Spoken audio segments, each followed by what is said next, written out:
여러분 안녕하십니까? Hello everyone. Mwiriwe. Reka tumbure Bibiliya zacu. Reka tumbure mu bami wa kabiri ibice 7.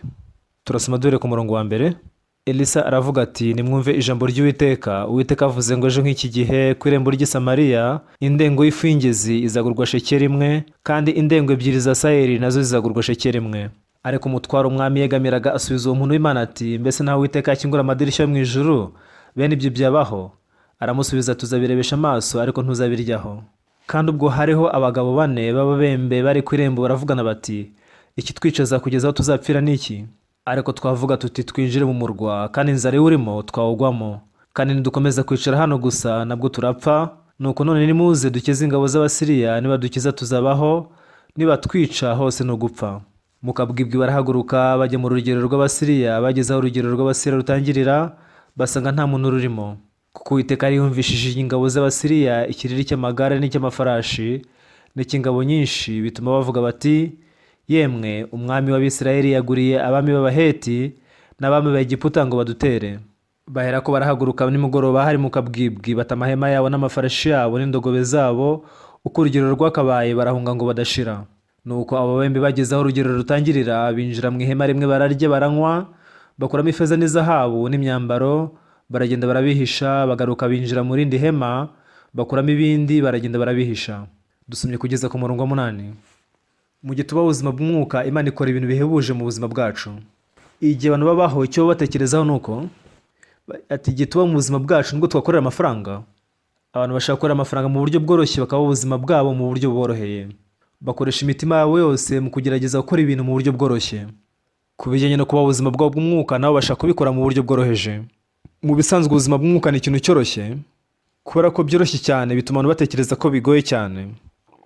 Mu 1968 nararekuwe nsezerwa mu gisirikare njya mu mujyi witwa Kimchon. Kubera ko nta mafaranga nagiraga, nashakishije inzu nabamo, ariko ntekereza ko Imana yari yabikoze. Nyiri iyo nzu yafashe amafaranga yose namuhaye ubukode ajya kuyakina mu Rusimbi, arahomba, nuko arahunga ariruka. Icyo gihe umukozi wa banki yaraje ambwira ko ngomba kuva muri iyo nzu, ariko sinari mfite aho nakwimukira. Ubwo nahuraga n'ibyo bihe byari bingoye cyane. Birumvikana ko ari ibintu ntari nzi gukora neza, ariko naribaje nese n'iki cyatumye Imana yemera ko mpura n'ibintu nk'ibyo mu buzima bwanjye. Byabaye ngombwa ko nkomeza gukora imirimo y'ubutumwa bwiza.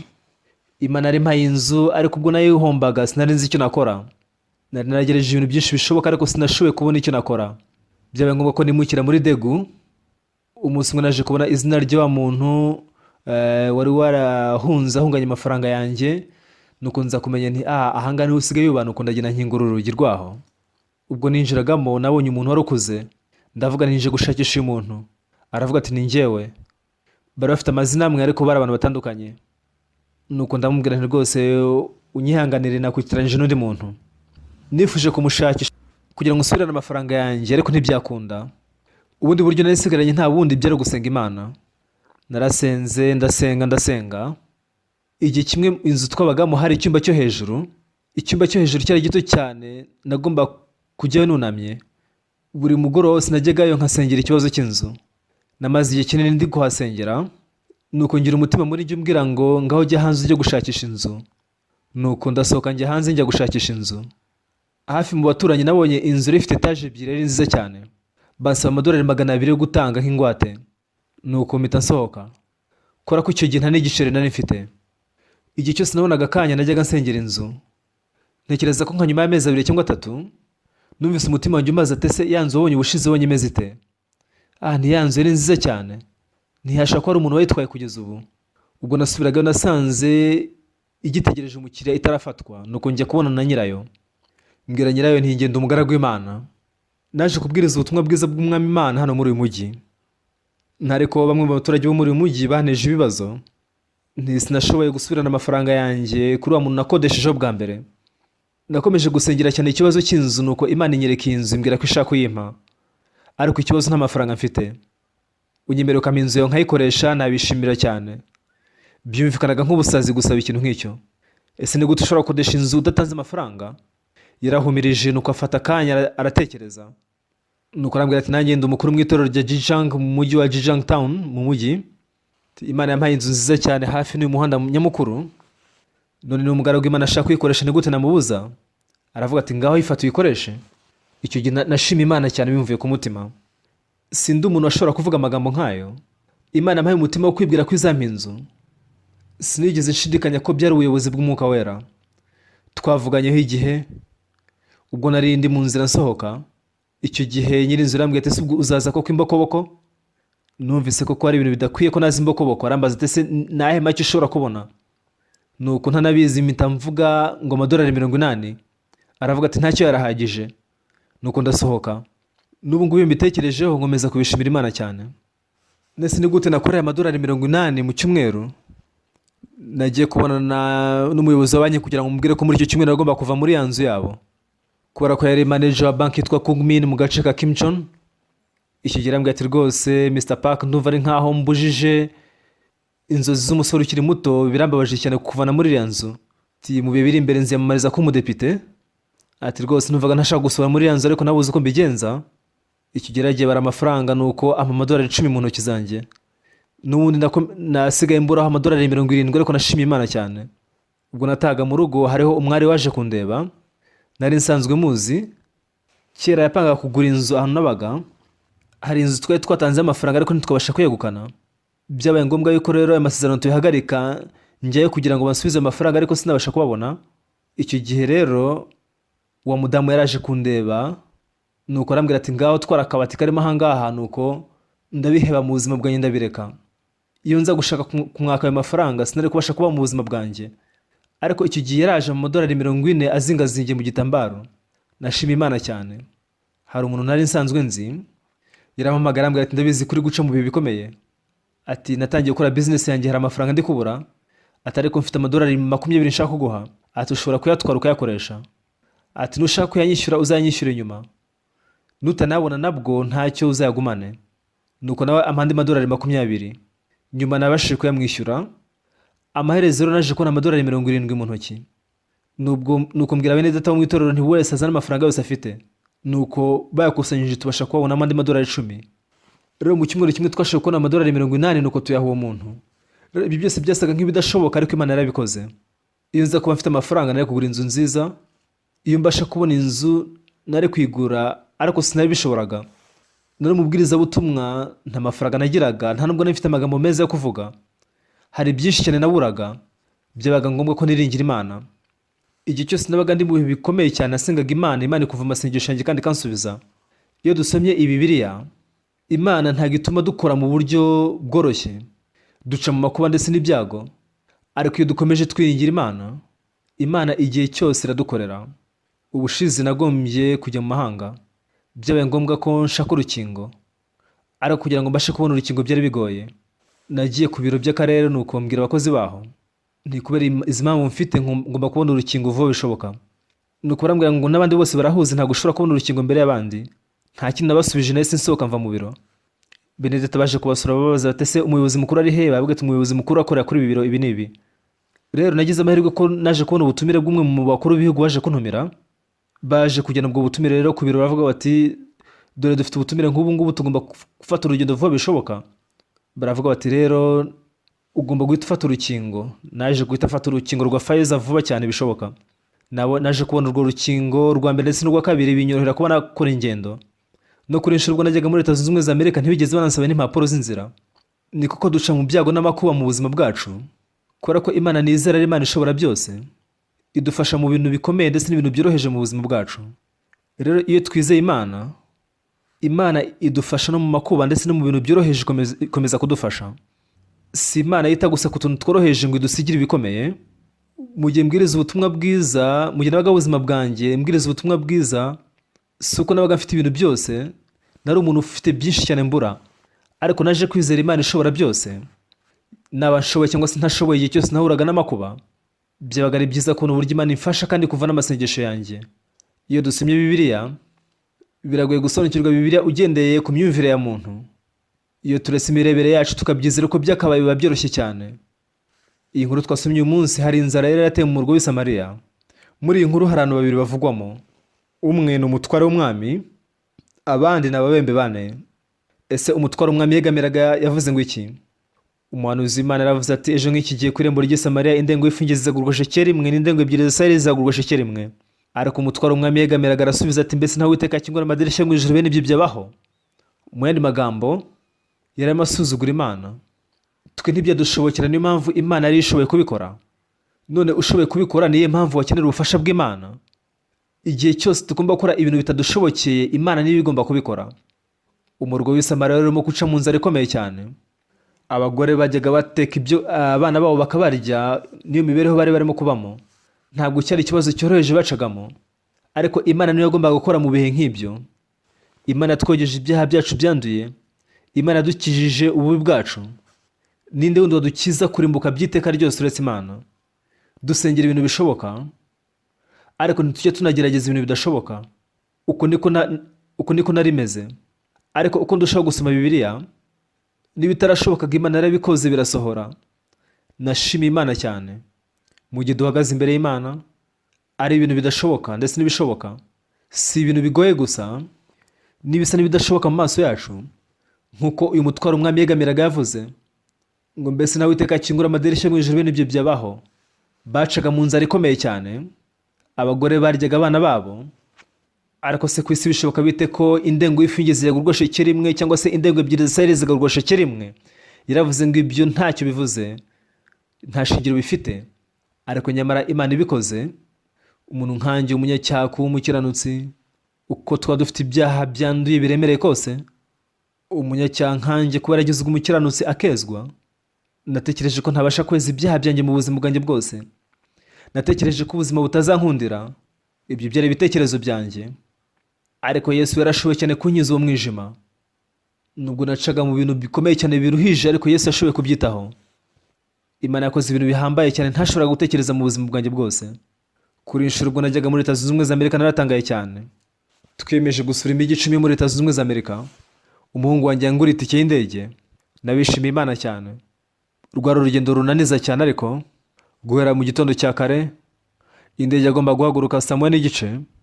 Byabaye ngombwa ko dusohoka saa 10 mu rukerera. Ubwo twasohokaga saa 10 mu rukerera, twafashe igihe. Bashiki bacu baduteguriye umuceri wo kurya mu nzira. Twahurire ku kibuga cy'indege, wari uryoshye cyane. Umuhungu wanjye yaragiye angurira amazi ashyushye ndayanywa. Nuko tuva mu mujyi umwe tujya mu wundi mujyi wundi. Kubera ko zari indege zikoramwe imbere mu gihugu, byatwaraga nk'amasaha 2 yonyine gusa. Benedito muri iryo torero bari badutegereje, dusura amatero tubwirizamo ijambo ry'Imana. Mu gihe nabwirizaga ijambo ry'Imana, nashima Imana kubera ko abantu baho ngo baratangaye cyane. Kubera iki? Bari bazi ko Yesu yapfuye akeza ibyaha byabo, ariko ntago bizeraga ko Yesu yabejeje bakera nk'urubura. Batekereje ko ibyaha byabo byari bikomeye cyane kurenza Yesu. Bibiliya ivuga ko ibyaha byacu byogejwe n'amaraso ya Yesu. Ese utekereza ko Yesu yakoze ibyaha byacu atishwida? Batese utekereza ko Yesu ashobora gukemura ibibazo byacu? Yego, Yesu ashoboye kwita ku bibazo byacu kubera ko ni umwami wacu.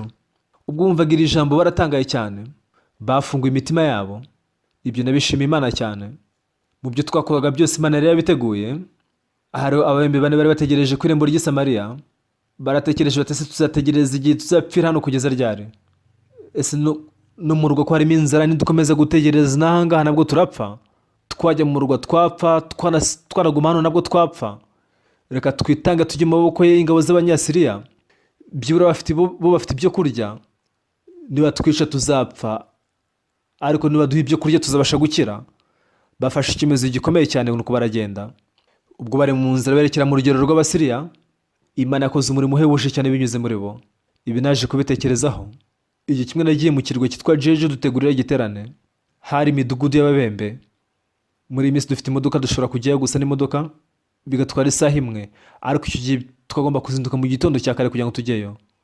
Ubwo twajyaga mu gace k'amasaha byari bigeze nko masaha 6 igihe cy'amafunguro. Ubwo twari muri bisi naje kumenya ko harimo ababembe bari kumwe natwe muri bisi. Nuko mvugana nabo. Ntese murerekera he? Bati tugiye mu giterane. Ntese muri itorero? Bati mu itorero rya Yojo.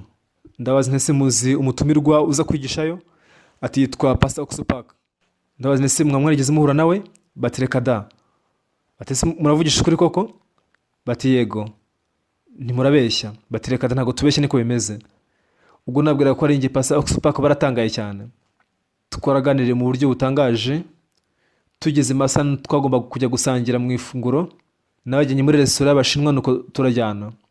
ubwo twajyaga muri resitora y'abashinwa banze kwinjiramo, ndabaza nese impamvu ni iyihe, baratinya, nticyari ikibazo kwinjiramo bakajya kurya, ariko kubera ko bari ababembe batangiye gushidikanya, ndabaza nese n'iki kibazo kwinjira, nimuze dusangire. Nuko turagenda twicarana ku meza, nuko ndababwira nti mutuzanire noodles za jenjang, mutuzanire amasahani, nuko barayazana. Nuko uko twari bane twese dusangira noodles za jenjang, nubwo nabo banyishyuriye, ariko twasubiye muri bisi nuko turajyana. Nuko baravuga ngo nubwa mbere bari bariye noodles za jenjang, barangije baravuga ngo Pastor Park ngo yatuguriye nubwo ari bo babyishyuye. Ubwo najyaga nabo naratangaye cyane, kubera ko bari ababembe ntibaga babohokeye kwinjira muri izo resitora ngo bajye kuriramo, kubera ko bari ababembe. Bajyaga babaza ngo ese urwogero rusange ruba rumeze gute ngo ntabwo turaruryamo.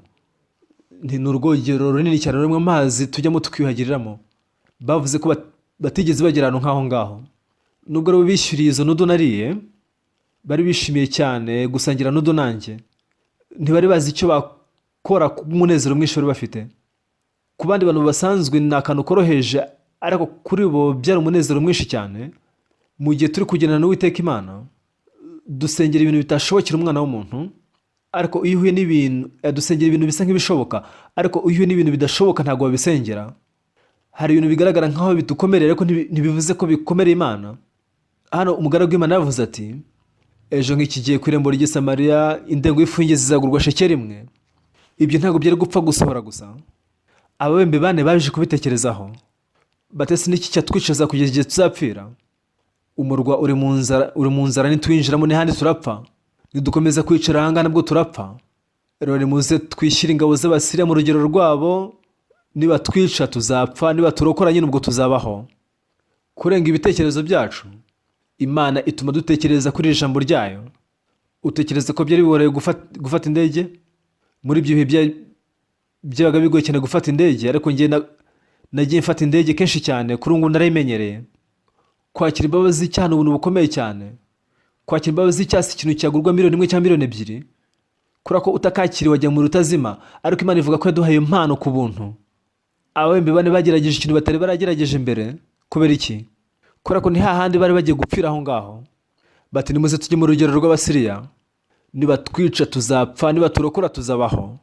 Mu gihe tugendeye mu nzira yo kwizera nk'uko nguko, tuba tugomba kurenga imyumvire y'ibitekerezo byacu. Ibintu biri muri Bibiliya n'ijambo ry'Imana tutabasha gusobanukirwa, ariko uramutse utekereje mu bwami bw'Imana, ubwo Imana yezaga ibyaha byacu, ese utekereza ko itabashije kweza ibyaha byacu? Ishoboye cyane kweza ibyaha byacu.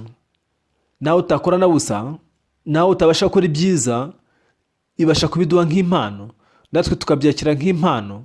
Ni ibintu byoroshye cyane, ariko abantu ntibabasha kubikora.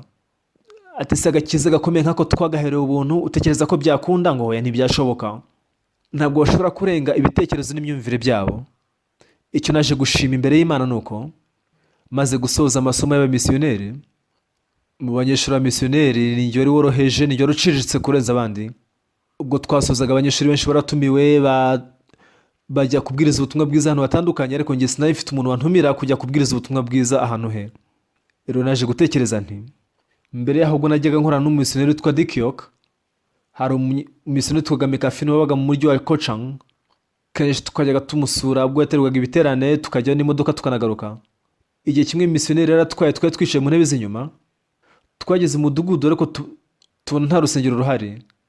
Hari umudugudu ariko tukaba nta rusengero ruhari. Avuga ati reka tujye kubwiriza ubutumwa bwiza hariya. Nuko tujya muri uwo mudugudu, twatangiye kujya tubasura umuryango ku wundi, tukabaha impapuro z'ubutumire, tukabwiriza ubutumwa bwiza, nuko tugataha. Nahimbaje Imana cyane. Nyuma dusoje amasomo ya misiyoneri twari Degu, byabaye ngombwa ko njya ahitwa Sonsan, ndetse njya na Apkokdong. Nahisemo kujya Apkokdong. Sinzi impamvu natekereje ntyo, ariko sinabifite aho kujya. Navuye muri bisi, nuko bisi irakomeza. Ubwo nasohokagamo numvise muri njye harimo ubusa. Icyo gihe nagiye muri umudugudu, hari irembo rinini ndetse n'akagezi katembaga imbere y'uwo murwa. Nta byo kurya twari dufite, habe n'idolari rimwe cyangwa se amadolari abiri. Ubwo nahamaraga amezi 9 nkavayo. Iyo nza gutekereza ko nari kwicwa n'inzara aho ngaho, sinari kujyayo, ariko nshimira Imana cyane kubera ko ntigeze ntekereza ntyo. Rimwe na rimwe naburaga ibyo kurya nkaca mu ngorane, ariko sinigeze niba na busa. Nta nubwo nigeze ndamburura ukuboko ngo ndasaba umuntu, sinigeze nsaba n'isahani y'umuceri. Ubuzima nahabaga bwabaga buhebuje cyane. Sinzi uburyo nahamaze amezi 9. Nazamukaga ku musozi. Nakundaga imisozi kubera ko tuba munsi y'umusozi, hano hari umwuka mwiza, ariko iyo uzamutse umusozi hari ibintu byinshi ushobora kurya. Najyaga ndya ibibabi by'ibiti cyangwa se nkacukura ibindi biti nkarya imizi yabyo, ikindi gihe nkasoroma imbuto zabyo nkazirya. Mu gihe nabagaho ubuzima bwanjye, naravuze nti niba ndi kumwe n'Imana, igihe cyinshi nagiye ntekereza nti mu gihe navugaga niba Imana iri kumwe nanjye kuko nzabaho. Ubwo nasizirwaga mu gisirikare, naribwiye nti Imana niba iri kumwe nanjye, nubwo nari mu butayu nzabasha kubaho, nubwo n'abandi hejuru gasongero k'isi mu mbeho y'ubutita nabwo nzabaho, kubera ko Imana iri kumwe nanjye. Iyo dufite amafaranga dushoboye kwigurira ikintu icyo ari cyo cyose, ibyo ntitwabikora. Imana yashyize mu bihe byaho nta kintu nashoboraga kwiringira uretse kwiringira Imana. Nta kintu na kimwe nari nshoboye. Ubwo najyagaho Apkogdong, hari mushiki wacu umwe wakira agakiza, abategarugori n'abanyeshuri n'abana bato baho ngaho batangiye kwakira agakiza. Ubwo nataga mu rugo nkabona abakecuru bakuze barimo gusoma Bibiliya ku gatadowa, byaranshimishaga cyane. Bajyaga bateka ku ziko, bagahagarara iruhande rw'iziko bakahasomera Bibiliya.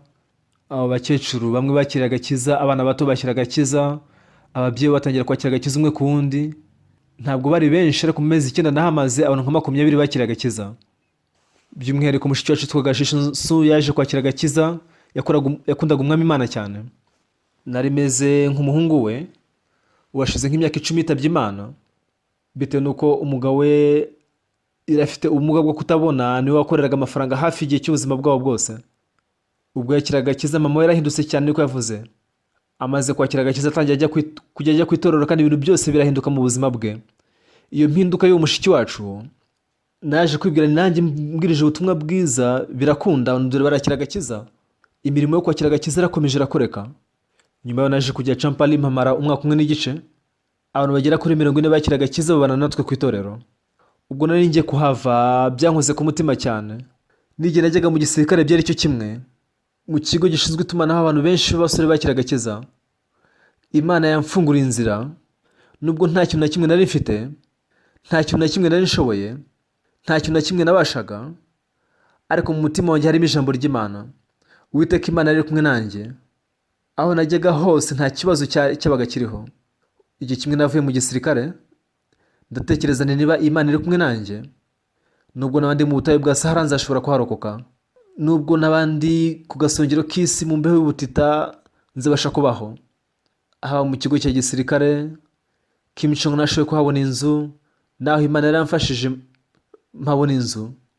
Nyuma naje gushaka, mbyara umukobwa wanjye, abantu batangira kwakira agakiza. Mu mirebere ya muntu nta kintu nari mfite, ariko Imana yari kubana nanjye kandi ikankorera cyane. Nibyo kuko dufite ibintu byinshi. Niyo mpamvu nta mahirwe yuko Yesu yadukorera. Tubaho ubuzima bwiza.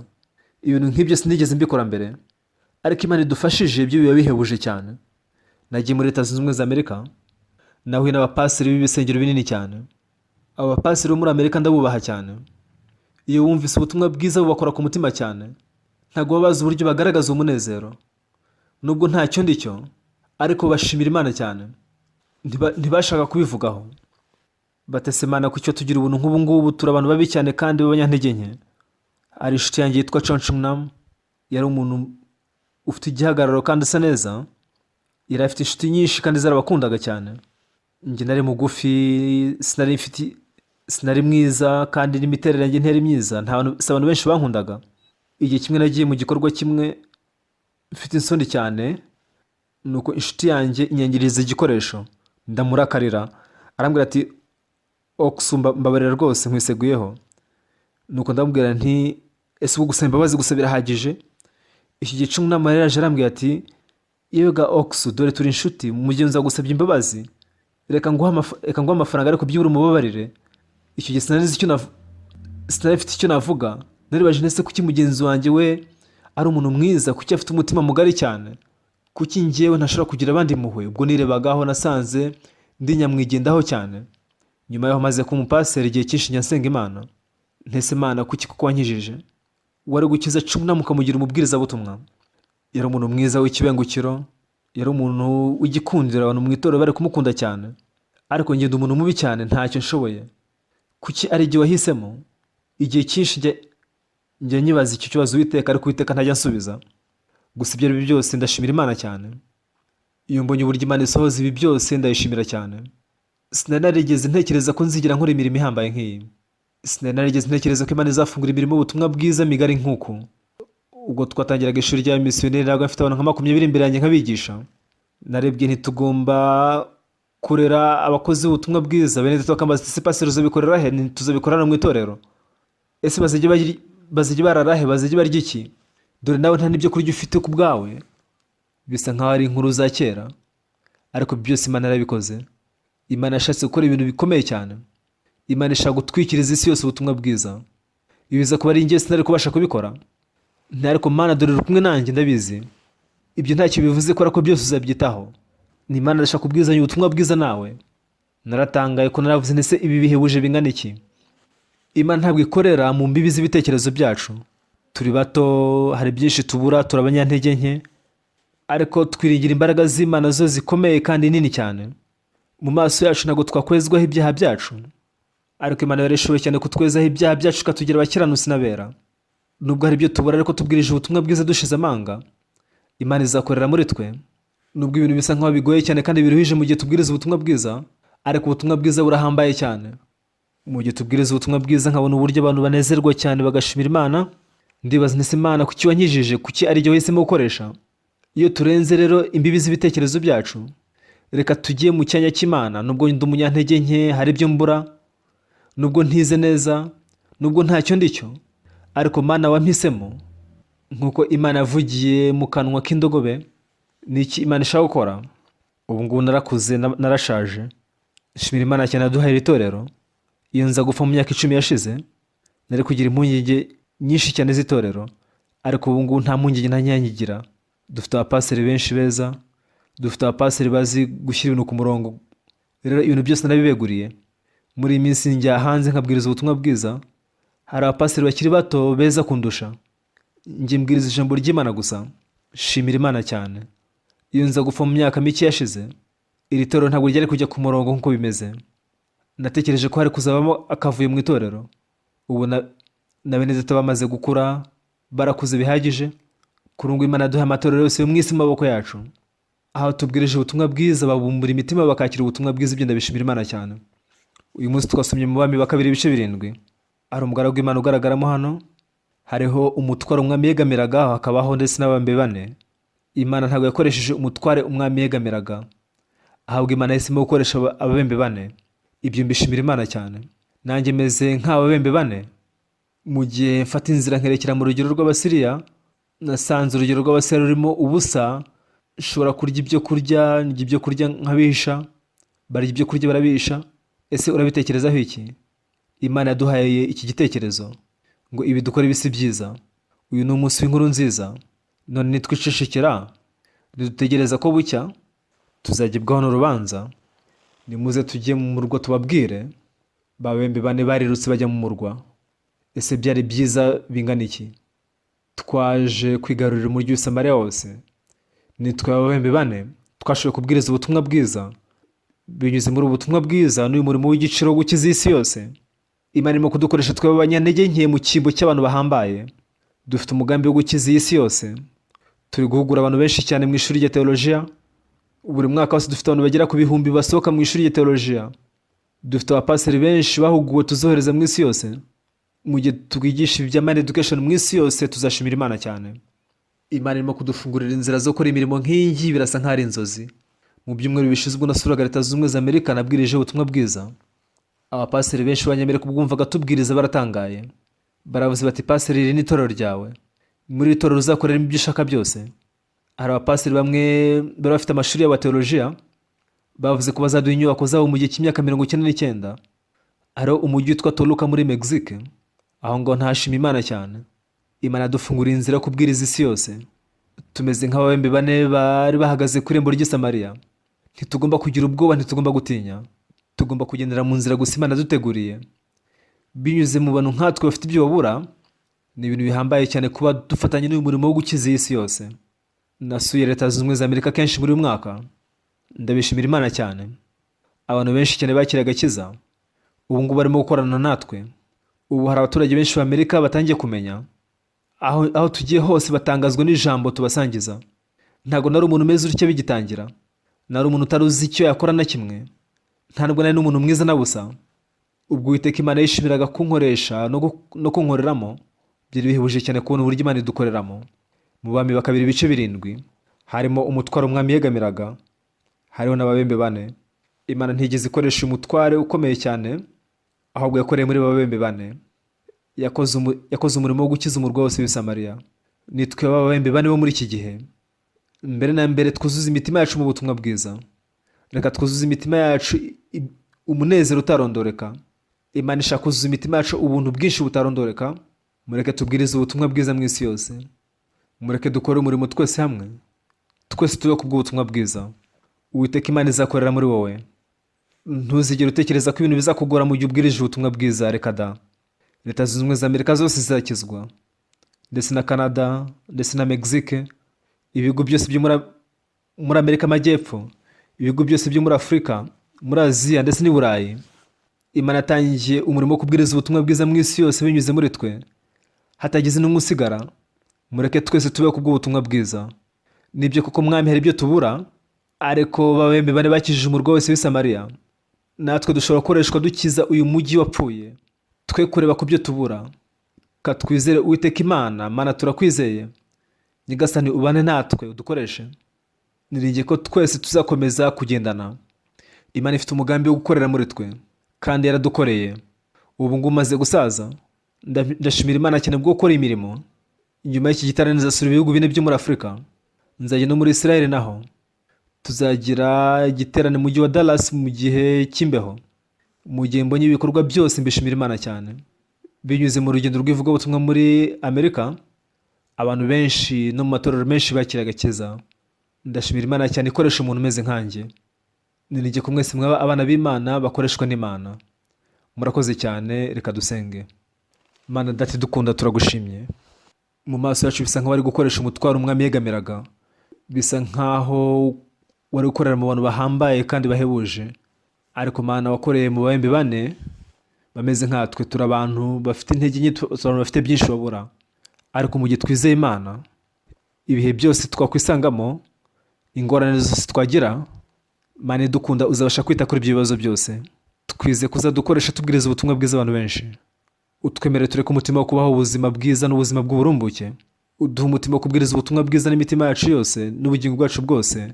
Twize kuzadukorera Nyagasani. Koko hari byinshi tubura, ariko twirigiye ko tuzunguka ubuzima bw'abantu benshi. Binyuze muri Good News Mission, duhebujwe cyane no kubwiriza ubutumwa bwiza mu isi yose. Uduha umutima mushya wo kubana nawo nk'uko wahaye umutima mushya abembe bane. Twemere dutere intambwe tujye imbere.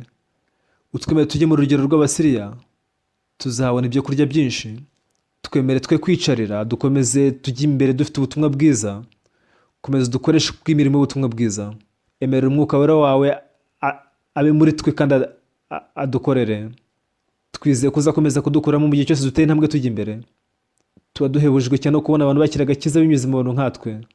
Twiringiye kuzakomeza kudukoreramo n'imbaraga nyinshi. Utwemere icyorezo cya korona gicike vuba, kugira ngo twese twongere guteranira hamwe tuguhimbaze Nyagasani. Utwemere kubwiriza ubutumwa bwiza mu isi yose. Uzi intege nke zacu. Turagusabye dukorere. Turakwinjiza dukorere mu Nyagasani. Uhabwe icyubahiro binyuze muri twe. Turaguhimbaje Nyagasani. Ntudukundire gufatwa n'ubwoba. Utwemere kubwiriza ubutumwa bwiza dushize amanga.